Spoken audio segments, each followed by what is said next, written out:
Gloria al Padre, y al Hijo, y al Espíritu Santo, al Dios que es, que era y que viene.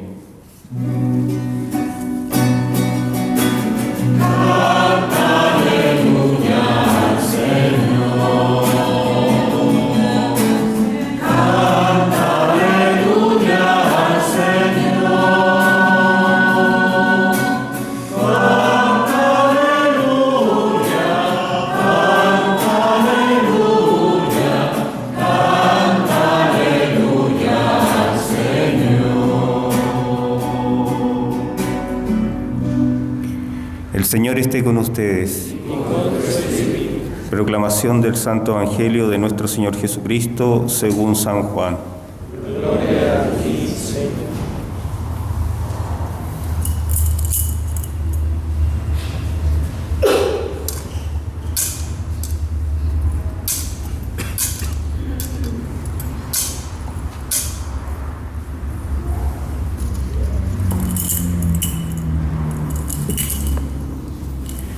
Dijo Jesús: Dios amó tanto al mundo que entregó a su Hijo único para que todo el que cree en Él no muera, sino que tenga vida eterna.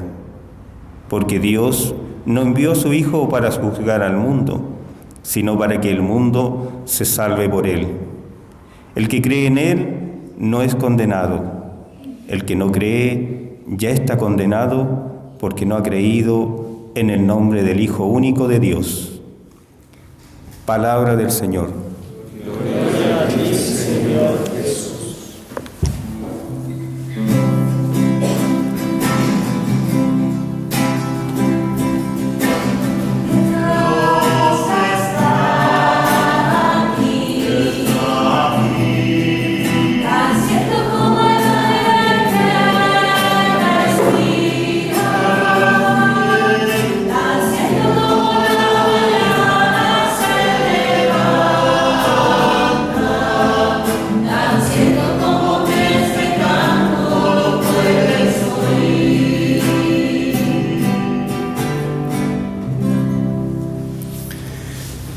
Queridos hermanos, celebramos la gran solemnidad de la Santísima Trinidad.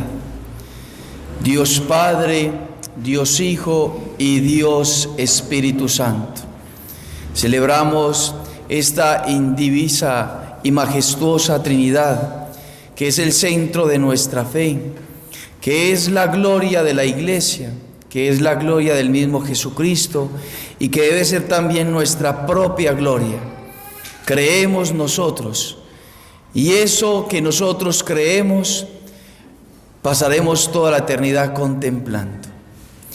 Nosotros estamos llamados aquí en la tierra a creer en aquel que se ha revelado como un Dios trino, pero que el cielo será para toda la eternidad conocer a ese Dios trino. Y esa será la alegría, será la felicidad plena de nuestro corazón. Y entonces vale la pena, nos dice San Ambrosio, doctor y padre de la Iglesia, recordar este misterio, profundizar este misterio, conocerlo profundamente, porque si nuestra felicidad va a ser conocerlo por toda la eternidad, entonces nuestra alegría aquí en la tierra también depende de eso, de ese conocimiento que tengamos de aquel que nos creó, de aquel que nos redimió y de aquel que nos santifica o que nos quiere santificar. Para nosotros tiene que entonces ser un imperativo grande, es decir, una motivación muy grande, poder entrar a conocer este misterio. No puede decir un católico, no, es que es un misterio inabarcable, inaccesible, la Santísima Trinidad, como eso que tres personas, un solo Dios, tres personas, una sola naturaleza. No, yo no quiero meterme en líos, yo simplemente me quedo ahí como con lo sencillito. Un católico no podría decir eso, porque la felicidad reside precisamente en conocer aquello que Dios ha revelado. que Dios reveló, porque si lo reveló es porque Él sabe que tenemos nosotros la capacidad de poderlo conocer. Nadie se descubre, nadie cuenta los secretos más íntimos de su ser si no sabe que la otra persona está dispuesta y puede conocer. Dios lo ha hecho y por eso es un deber nuestro, una responsabilidad nuestra, por amor y por nuestra propia salvación, porque cuando el Señor se revela, algo nos quiere dar, algo nos quiere regalar, y no solamente una información, sino que nos quiere regalar algo. ¿Y qué es ese algo? Entonces vamos a ver rápidamente, para que lo entendamos, es necesario acudir precisamente a lo que Dios ha revelado. El hombre ha buscado a Dios. El hombre ha intentado creer en un ser superior, en algo que está por fuera de sí mismo. Y eso lo han tenido en general todas las religiones de todos los tiempos. Pero como ese misterio es inaccesible, no es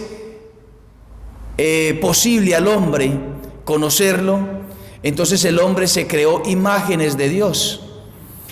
El Zeus, el dios del agua, el dios de la comunicación, el dios de la salud, el dios del mar, el dios de muchas cosas que nosotros en el estudio de la mitología se conocen. Pero Dios no tenía imagen, el Dios verdadero no tenía imagen. De hecho, cuando San Pablo entra allá a Atenas y mira a todos los altares que los griegos adoraban, vio un altar que no tenía ninguna imagen, al Dios desconocido. Y ese Dios desconocido entonces se revela a Abraham. Abraham es entonces llamado como primero a constituir un pueblo. Y el Señor le dice a Abraham: sal de tu tierra. Y entonces Abraham, obedeciendo al Señor, porque Dios quería una alianza con él, Dios quería instaurar un pueblo con él, instituir un pueblo con él, y entonces Abraham le crea a ese Dios. Y Abraham se empieza a dar cuenta de que Él es el Dios verdadero, y que aparte de que es el Dios verdadero, todo el resto de dioses son falsos. Es decir, no existe ningún otro Dios, no existe ningún otro principio, no existe ningún otro creador, sino que es un solo principio, un solo creador, el Yahvé, que llamaban los judíos, el Señor de los judíos. Y durante 2000 años entonces la pedagogía divina llevó al pueblo de Israel a poder enterarse de esa verdad. Dios es uno solo. Dios es uno solo. Un solo Dios. Y Abraham lo comprendió, el pueblo de Israel lo comprendió. Y entonces, durante 2000 años, el pueblo de Israel se dejó llevar en infidelidades, en momentos donde el pueblo de Israel creía verdaderamente en ese Dios, pero entonces llegó la plenitud de los tiempos. Hubo un niño que se gestó en el vientre purísimo de Nuestra Señora. Ese niño nació al oculto de toda la creación, en el silencio de una noche. Empieza a crecer ese niño y durante 30 años permaneció oculto, hasta que aparece públicamente, para sorpresa de muchos. Aparece un hombre en medio de la multitud, donde Juan Bautista estaba ahí en el río Jordán concediendo el bautismo de conversión. Y entonces Juan Bautista, que le estaban haciendo fila, empieza a mirar y ve que desde dentro de una persona, dentro de la multitud, era su primo Jesús. Y entonces él hace como una pausa así solemne, como hace la liturgia de la iglesia, hace unas pausas solemnes para llamar la atención y decir: Juan el Bautista, ese es el Cordero de Dios que quita el pecado del mundo. Y entonces todo el pueblo que estaba reunido allí esperando ser bautizado por Juan, gira hacia donde había señalado el bautista y reconocen allí a aquel que en algún momento más se iba a descubrir quién era. Porque no solamente era el Cordero de Dios, es el Cordero de Dios. Pero cuando Juan Bautista pronuncia esas palabras solemnes, los cielos se desgarraron, los cielos se rasgaron, los cielos se abrieron de par en par. Aquellos cielos que se habían cerrado por el pecado original, hoy se desgarraron en este momento. Y entonces el Espíritu Santo en forma de paloma empieza a revolotear, a danzar en torno a Jesús. Querían llamar la atención. Juan el Bautista le señala como el Cordero de Dios. El Espíritu Santo se posa sobre él como llamando la atención sobre la persona a la cual gira en torno. Y entonces vienen las palabras solemnes del Padre Celestial. Aquel que se había descubierto a Abraham, aquel que había hablado con Moisés cara a cara, como dicen las Escrituras, dice el Padre: este es mi Hijo amado en quien tengo puesta todas mis complacencias. Este es mi Hijo amado en quien tengo todo mi amor. Él es todo mi corazón, Él es todo mi ser, Él es mi Hijo, Él es mi amado, Él es todo para mí. Y aquí lo tienen en medio de ustedes. Esas aguas que polulaban, recorrían el río Jordán, fueron testigos de la manifestación, del acontecimiento histórico de la Santísima Trinidad. Y muchas personas, ese pueblo que estaba en ese momento, entonces fueron testigos de que ese hombre no solamente era hombre, sino que era el Hijo del Padre. Y ese es el primer acontecimiento grande y majestuoso. Es lo primero donde nosotros tenemos que poner nuestra atención. El Padre descubre que tiene un hijo. Dios descubre que tiene un hijo. Y ese Padre infinito, ese Padre eterno, dice que ese Hijo es de todo su gusto, de todas sus complacencias. Y entonces ese Hijo también, como el Padre es infinito, también como el Padre es eterno, también como el Padre es omnipotente, es todopoderoso. Él es todo lo que es el Padre. Y por eso hemos anunciado en la oración colecta, afirmamos todo lo de ti, lo afirmamos en tu Hijo, lo afirmamos en tu Hijo Jesucristo. Todo lo que decimos de ti, Padre Celestial, lo afirmamos en tu Hijo Jesucristo. Es decir, creemos en tu Hijo eterno. Y entonces el Padre que ama profundamente al Hijo, y lo hemos escuchado en el Evangelio, dijo Jesús, Dios, el Padre Celestial, aquel mismo que habló y que dijo que este es mi Hijo amado en quien tengo todas mis complacencias, dice Jesús, Dios amó tanto al mundo que entregó a su Hijo único. Dios Padre amó a su Hijo. Y entonces el Padre Celestial ama profundamente a su Hijo. Y el Hijo no se deja esperar, sino que también le ama al Padre. Y entonces en ese amor del Padre y el Hijo existe, en medio de ellos dos, existe otro yo. Existe otra persona distinta a la del Padre y distinta a la del Hijo. Y ese yo tiene un nombre que nosotros lo conocemos como el Espíritu Santo, que celebramos el domingo anterior. Aquel Espíritu Santo que se derramó para revelarnos la plenitud de la verdad, dice Jesús. Revelarnos la plenitud de la verdad. ¿Y cuál es esa plenitud de la verdad? Lo que usted hoy cree, no lo cree por razonamientos humanos. Lo que hoy nosotros creemos no es porque alguien nos habló al oído simplemente, sino porque el Espíritu Santo puso su morada sobre su corazón, sobre su alma, sobre su interior y te dio el don de la fe sobrenatural. Tú crees en el Padre, en el Hijo y en el Espíritu Santo porque el Espíritu Santo así te lo ha revelado en tu interior. Y tú le has creído profundamente. Y por eso estamos aquí, para adorar en el acto más sagrado, más majestuoso, más magnánimo.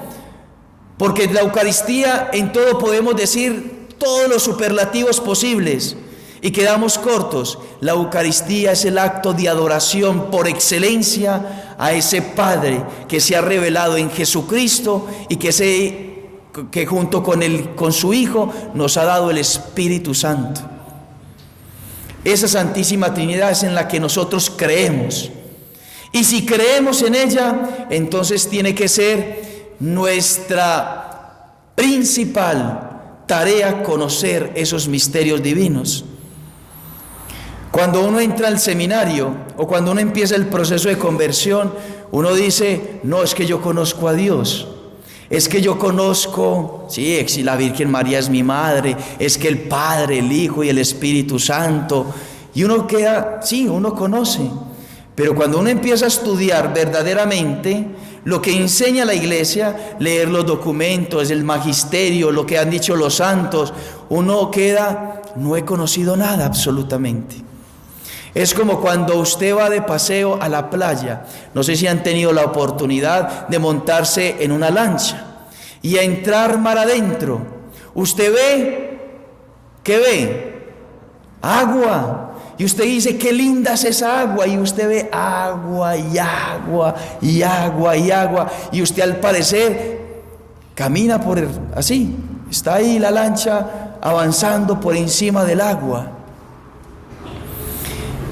Y aquel que se queda por encima del agua ve solamente agua. Pero aquel que tiene la oportunidad de ponerle pare a esa lancha y decir, vamos a ver qué hay aquí debajo, y usted se pone todo el traje de buzo y se sumerge, usted va a encontrar no solamente agua, sino unas maravillas que usted ni se imaginaba, colores, corales, peces, ballenas, tiburones, de una cantidad de cetáceos que usted ni se imaginaba que podría haber. Y usted empezó a conocer que no solamente había agua, sino que había una riqueza de naturaleza ya en la profundidad. Y eso pasa con Dios. No solamente nos podemos quedar conociendo de que Él es Padre, Hijo y Espíritu Santo, y que mandó a su Hijo a través de su madre, y tenemos unos santos que nos sirven, y ya, y basta. Porque lo que nos dice San Ignacio de Loyola es que la felicidad del hombre reside en conocer a Dios.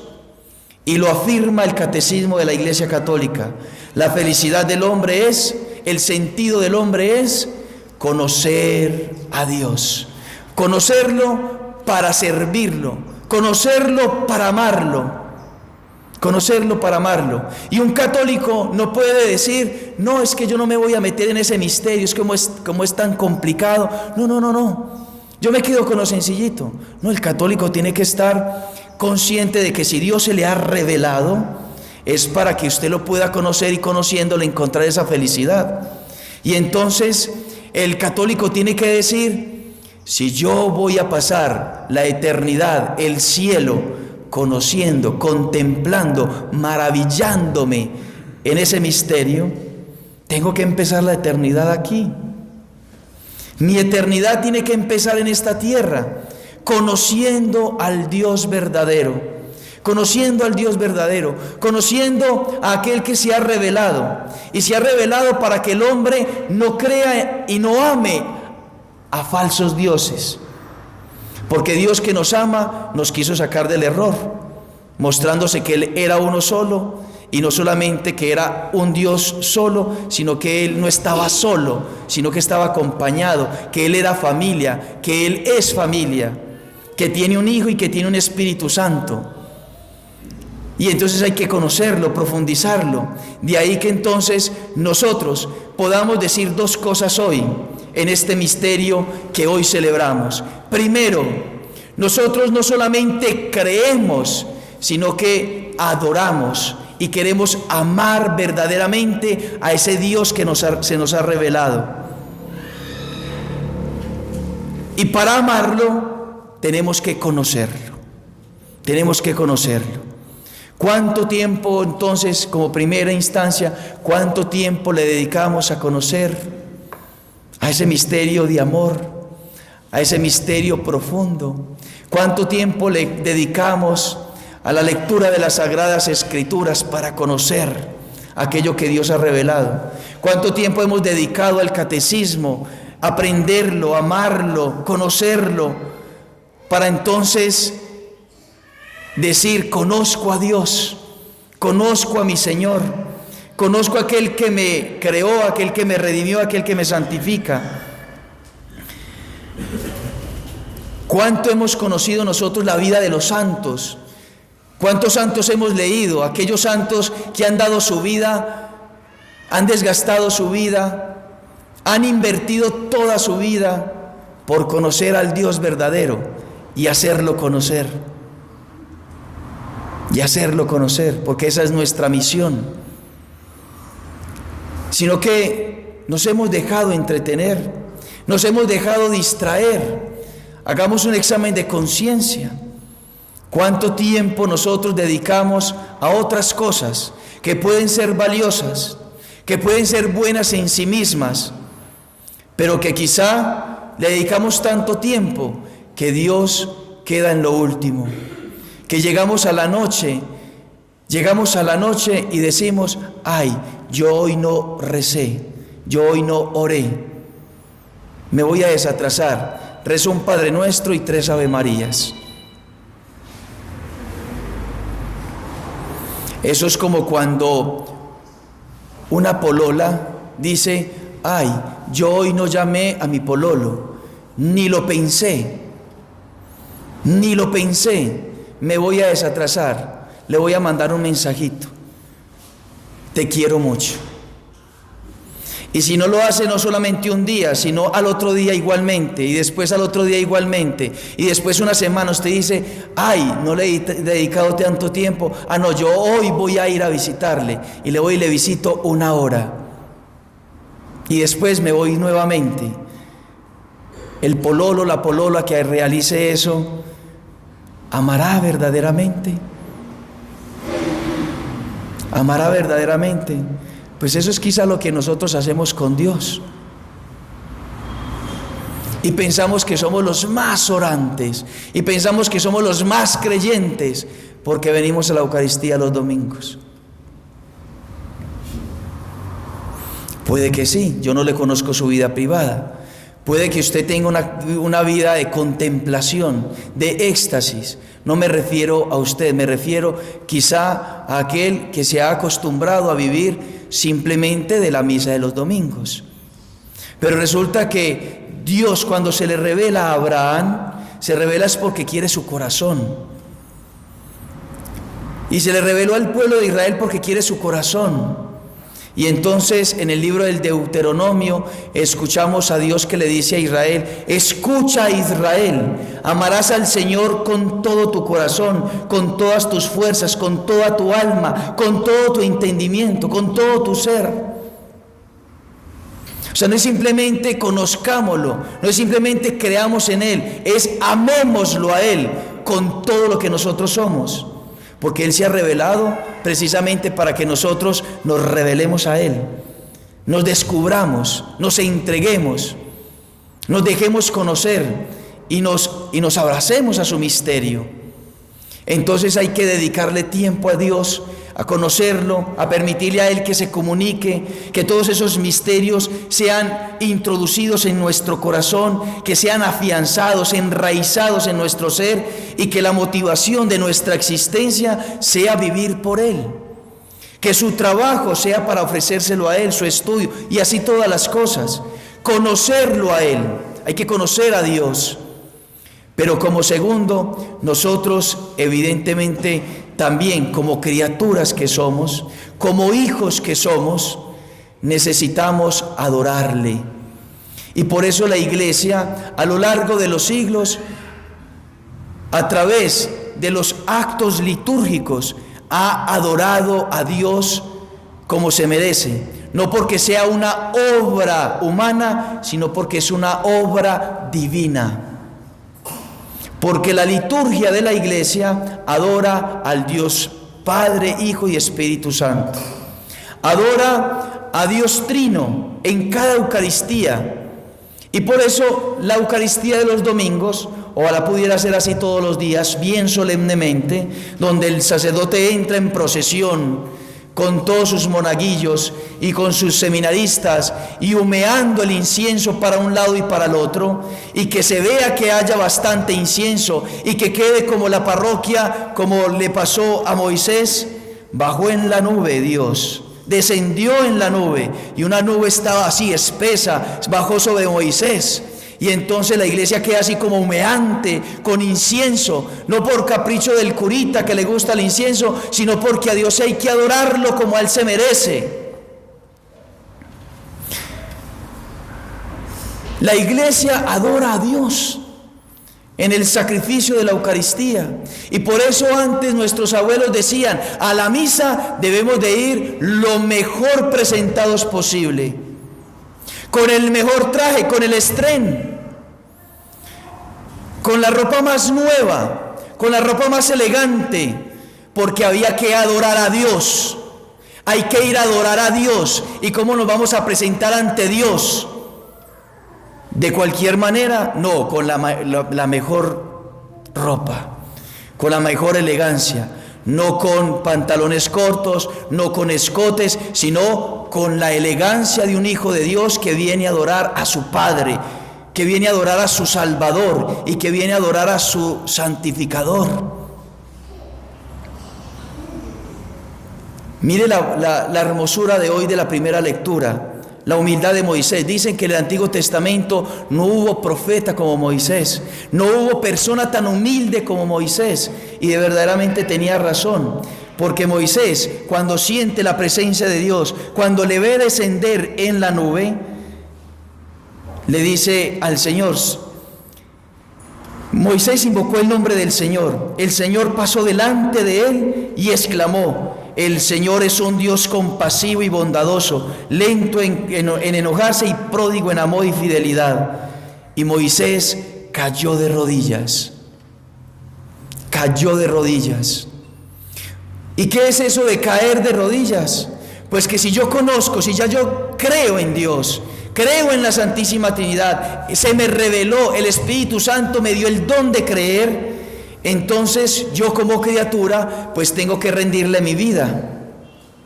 Y eso se representa en la liturgia de la iglesia. Mi vida es para Dios, mi vida es de Dios, mi vida depende de Dios. Y entonces cuando las campanitas suenan, y entonces cuando el sacerdote impone las manos sobre las especies del pan y del vino, ahí en ese momento, que es el más sagrado de la Santa Eucaristía, en que se va a hacer presente Dios, el hombre hace conciencia de que toda su vida, el lunes, el martes, el miércoles, el jueves, el viernes y el sábado, están al servicio, es una ofrenda para aquel que se va a hacer presente en el altar. Dios mismo, que ha bajado no en una nube, en la nube de la humanidad de Cristo, y se hace presente. Y entonces en ese momento todos de rodillas, en ese momento en acto de adoración de rodillas, porque Dios se hace presente. Dios se hace presente. Y entonces cuando el sacerdote levanta en sus manos humildes, pero que representan y son las manos de Cristo, levanta el cuerpo de Cristo, ustedes ven ahí no solamente una hostia consagrada, sino que usted en su fe, en su corazón, en su interior, usted sabe, conoce, cree firmemente que ahí está Jesucristo, el Hijo de Dios, el Cordero que quita el pecado del mundo. Y que no solamente eso, si está Cristo, si está la segunda persona de la Santísima Trinidad ahí en la Eucaristía, Él no está solo, porque Dios nos reveló que Él no está solo, que está con Él su Hijo y que está con Él el Espíritu Santo. No se pueden separar ellos tres. Recibimos a Jesucristo evidentemente, con su cuerpo, con su sangre, su alma y su divinidad. Pero como Él viene siempre con el Padre y Él viene siempre con el Hijo, entonces le recibimos a los tres. Y amamos a la Santísima Trinidad en la humanidad de Cristo. Y por eso la Virgen María, o bueno, el ángel, antes de aparecerse Nuestra Señora en Fátima, le enseña a rezar a los tres pastorcitos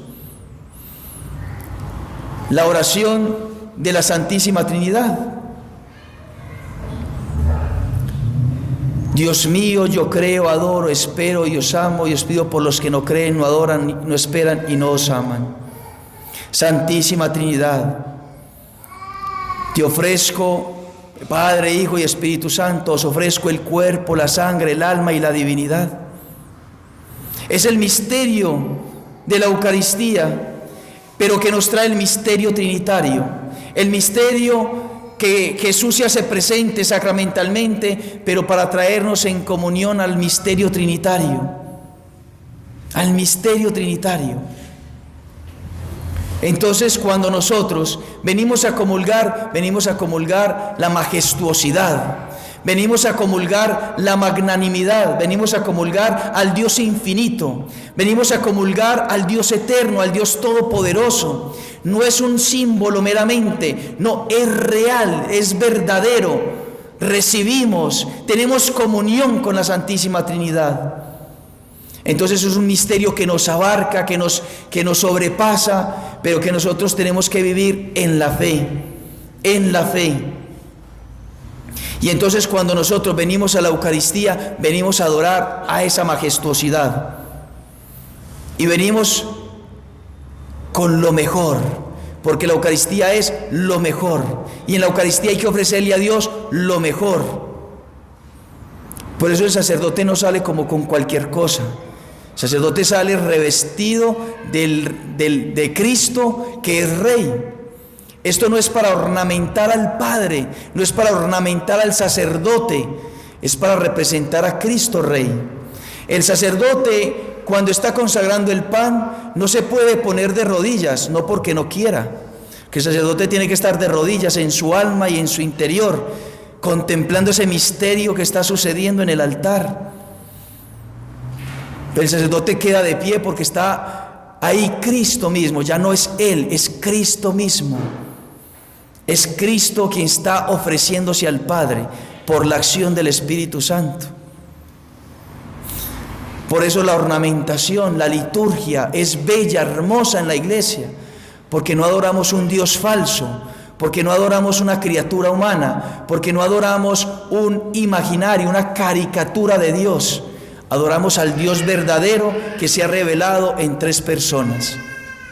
Por eso, queridos hermanos, que nuestra adoración hoy sea de una manera especial, entregándonos a Él completamente, ofreciéndonos a Él completamente, creyendo más en Él y dispuestos a conocerlo más y amarlo más con todo el corazón, con toda el alma y con todo el ser. Esta solemnidad de la Santísima Trinidad tiene que despertar en nosotros precisamente un deseo profundo de adorarle más y de conocerle más. La Virgen María, nuestra Madre, nuestra Señora, nuestra Reina, aquella es hija predilecta del Padre. El Padre no se ve sin ella. El Hijo no se ve tampoco sin ella, porque ella es su Madre. Y el Espíritu Santo, si el Padre y el Hijo no se ven sin ella, pues entonces el Espíritu Santo, que puso su morada definitivamente en su corazón, no se ve sin ella. Y entonces que ella sea nuestra Señora, nuestra Madre, que nos conceda la gracia de profundizar y de vivir este misterio tan grande, la Santísima Trinidad, que por nuestro bautismo, por estar en gracia de Dios y por comulgar frecuentemente, somos morada de Dios, Padre, Hijo y Espíritu Santo. Que así sea. Profecía.